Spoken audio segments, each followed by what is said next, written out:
어느덧 추운 겨울이 가고 따스한 봄이 찾아오니까 입맛이 없지만서도 그래도 봄에만 먹을 수 있는 각종 봄나물이나 채소 같은 게 먹고 싶기도 하더라고요.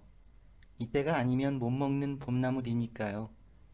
그런 마음으로 하루는 TV를 보고 있었는데 A산에서 봄나물을 캐는 사람들의 이야기가 나오더라고요.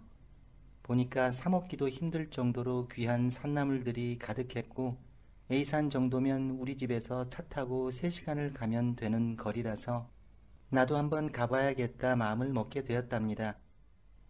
하지만 아무리 산나물을 캐러 가는 산일지라도 나이 많은 여자가 혼자 가기엔 약간 무리일 것 같다는 생각을 하게 됐어요.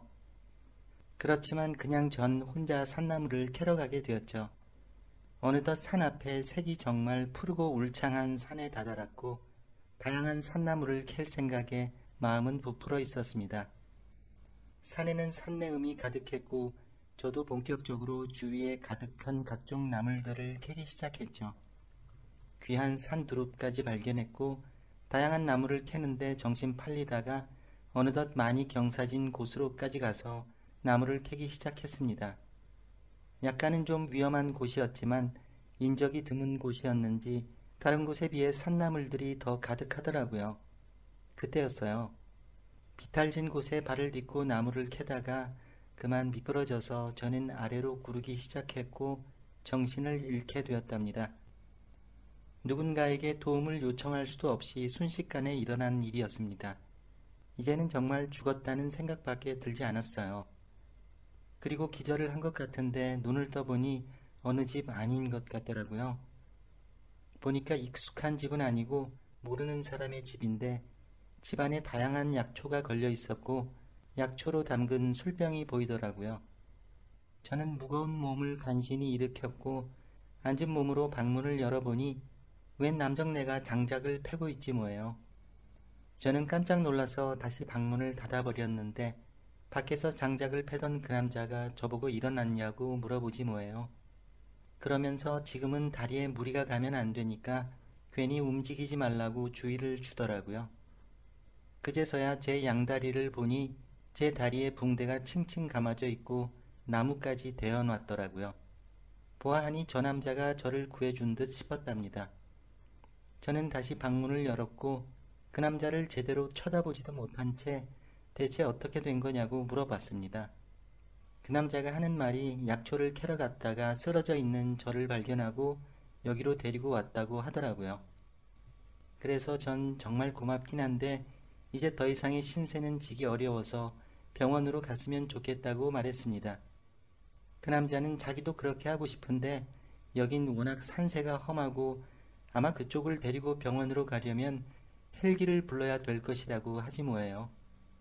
저는 놀라서 그럼 어떻게 하면 되냐고 하니까 그러게 무슨 나무를 그리 많이 캐려고 그렇게 위험한 곳까지 들어가서 욕심을 부렸냐며 그렇게 굴곡지고 미끄러운 곳에서는 함부로 나무를 캐다가 죽을 수도 있다면서 나보고 운이 좋은 거라고 하더라고요.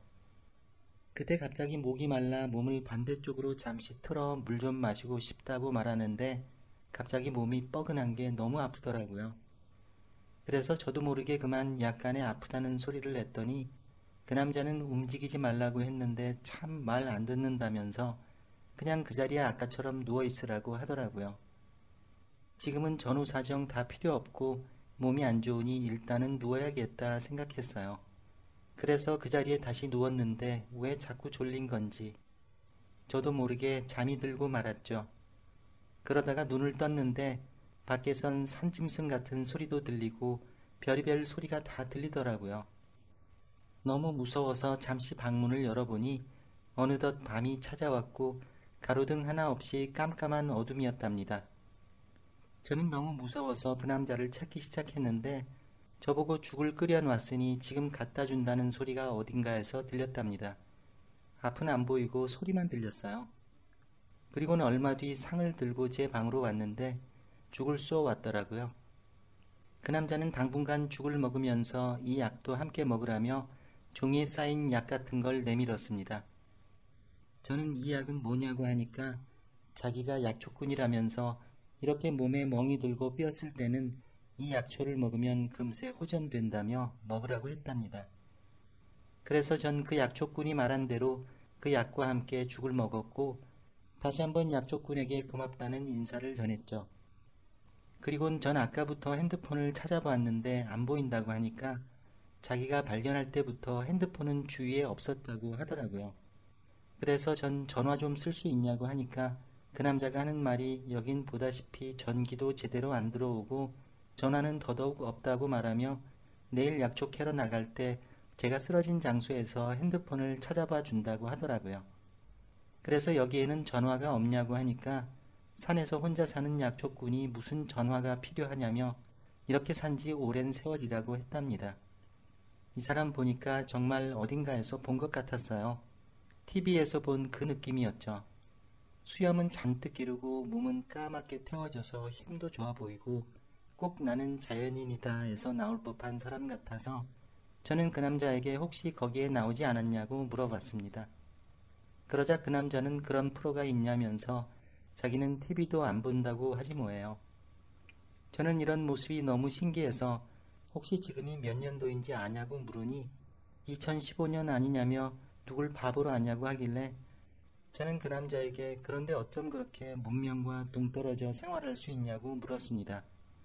그 남자는 이렇게 산에서 약초 캐고 살다 보면 그런 문명들도 어느새 자기에게 필요 없게 느껴진다고 하지 뭐예요. 하지만 자기도 가끔은 시내에 나가서 약초를 팔고 그런다며 시내에 잠깐만 나가봐도 시대가 많이 바뀌었다는 걸 자신도 새삼 느낀다고 했답니다. 보아하니 제 나이 또래처럼 60 정도로 보였고 얼굴을 자세히 보니 이런 산골에서 혼자 사는 약초꾼이라 강인하게 보임과 동시에 또 한편으론 사람이 좋아 보였어요. 그래서 왠지 모르게 믿음직스럽게 느껴졌죠. 저보고 그 사람은 몸을 제대로 움직일 수 있을 때까지는 여기서 편안히 쉬다 가라면서 사례라도 하고 싶으면 다시 찾아오면 되는 거 아니냐고 하길래 그 말도 맞는 말 같아서 일단 이 남자의 도움을 받고 몸조리를 하기로 했답니다. 제가 다행히 가족이 없어서 그렇지 남편이 있고 자식들까지 있었으면 엄청 걱정할 것이라 생각하니까 이럴 때는 혼자인 내가 참 편하다는 느낌이 들더군요. 죽 다 먹고 그 사람이 만든 약초로 만든 약까지 다 먹고서 잠을 청하게 되었어요. 그리고 그 다음날이 되었는데 저는 몸을 제대로 움직이지 못하니까 너무 심심하고 그래서 방문을 열고서 그 약초꾼이 일하는 모습을 구경하고 있었죠. 그리곤 힘 꽤나 쓸 것 같은 그 약초꾼에게 하나하나 물어보기 시작했어요. 나이가 몇이고 언제부터 여기서 살았고 결혼은 했고 아이는 있냐고 물어봤더니 이 남자는 아무것도 대답을 안 해주더라고요. 어차피 저는 갈 사람인데 여기에 남아있을 자신에게 뭐가 그렇게 궁금한 게 많냐고 하면서 대답을 회피하더라고요.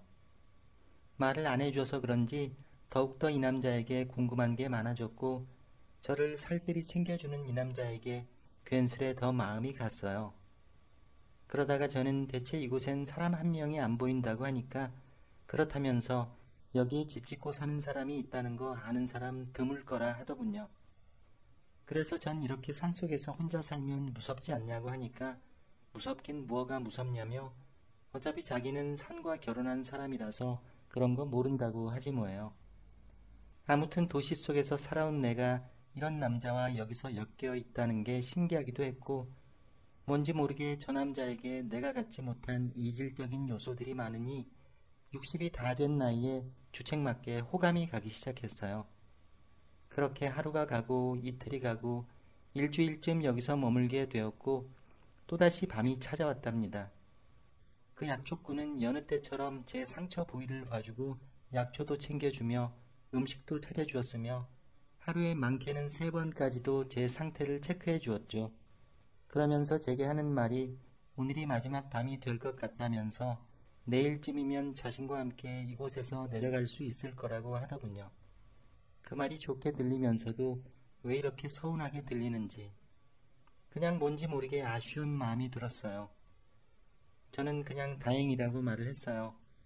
그리고 여기서 정말 그쪽 때문에 몸조리 잘하고 잘 쉬었다면서 이 은혜는 나중에 다시 와서 꼭 갚는다고 말을 했답니다.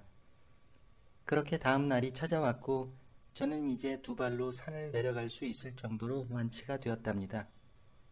약초꾼을 따라서 산을 타고 내려오는데도 약초꾼은 중간중간 내 손을 잡아주었고, 그렇게 전 약초꾼 손을 잡고 내려오다가 그만 미끄러졌는데 저도 모르게 약초꾼 품에 쏙 안기게 되었어요. 그런데 그 품 안이 어찌나 따뜻하고 포근한지 이 남자와 남은 여생을 함께해도 될 것 같다는 생각을 하게 됐지 뭐예요. 하지만 용기가 나지 않았답니다. 드디어 산을 다 내려왔고 약초꾼은 여기서 버스를 타고 가면 된다고 말해서 버스 정류장에 있으니 그 약초꾼이 가방에서 뭔가를 꺼내더라고요. 보니까 제 휴대폰이었어요. 그래서 전 찾지 못한 거 아니었냐고 하니까 자기도 못 찾다가 어제 저녁에 찾은 거라고 하면서 돌려주더라고요. 밤새 휴대폰까지 찾아준 그 모습이 얼마나 믿음직스럽고 고마운지 이 사람에 대한 제 마음은 더욱더 깊어지게 되었답니다. 하지만 전 그 약초꾼과 헤어지고 말았어요. 그리고 집으로 돌아간 보름 동안 제 머릿속에선 약초꾼 생각만 나기 시작했답니다. 저는 안 되겠다 생각하여 집에서 갈비에 백숙에 갖가지 고기 요리와 생선 요리를 잔뜩 해서 그 약초꾼을 다시 찾아가게 됐답니다. 산에 살기에 고기와 생선은 잘 못 먹을 것 같았거든요. 저도 산에서 지내는 동안 고기와 생선은 못 먹어봤던 것도 생각이 났고요. 아무튼 그래서 그렇게 바리바리 싸가지고 약초꾼한테 다시 가기 위해 산을 탔는데 짐이 너무 많으니까 산을 오르기가 너무나 힘들더라고요. 이럴 줄 알았으면 그냥 조금만 가져올 걸 하는 생각이었지만 한편으론 내가 가져간 음식을 그 약초꾼이 맛있게 먹어줄 생각을 하니 기분이 좋았어요. 그때였어요. 갑자기 눈앞에 독사가 한 마리 나타났고 저는 놀라서 비명을 지르고 말았답니다. 그러자 어디선가 갑자기 그 약초꾼이 제 앞에 나타났고 들고 있던 막대로 뱀을 휘감아서 던져버리더라고요. 그 모습이 어찌나 멋있게 다가오고 믿음직스럽게 다가오던지 저는 약초꾼에게 오랜만이라고 말하면서 먹을 것 좀 싸왔다고 했습니다. 그런데 글쎄 그 약초꾼이 저보고 퉁명스럽게 다시 돌아가래요. 순간 잠시나마 너무 슬펐어요. 저 사람이 왜 저럴까 하는 생각이 들었죠. 그래서 전 싸온 음식이라도 전해주고 간다고 하니까 약초꾼은 그럼 음식만 남겨두고 가라며 따라오라고 해서 저는 그렇게 다시 약초꾼 집으로 들어가게 되었답니다. 들어가서 싸온 백숙과 갈비와 생선 요리를 내놓으며 약초꾼이 담궈 놓은 술까지 함께 둘이서 먹게 되었는데 저는 그 이후로 약초꾼 집에서 다시 나오지 않았어요. 그렇게 평생 눌러붙게 되었답니다. 음식을 갖고 갔던 그날 밤 약초꾼과 저는 결실을 맺게 되었거든요. 사람 일은 한 치 앞도 모른다지만 제가 산속에서 사는 약초꾼과 이렇게 살아가게 될 줄이야. 정말 인생은 알다가도 모르겠네요. 이제 곧 약초 캐고 남편이 돌아올 시간이에요. 이제는 어느덧 약초꾼의 아내인 내가 남편 밥을 차려줘야 하기에 제게 있었던 일들은 오늘 여기까지만 말하겠습니다. 나이 60에 저는 지금이 너무나 행복하네요.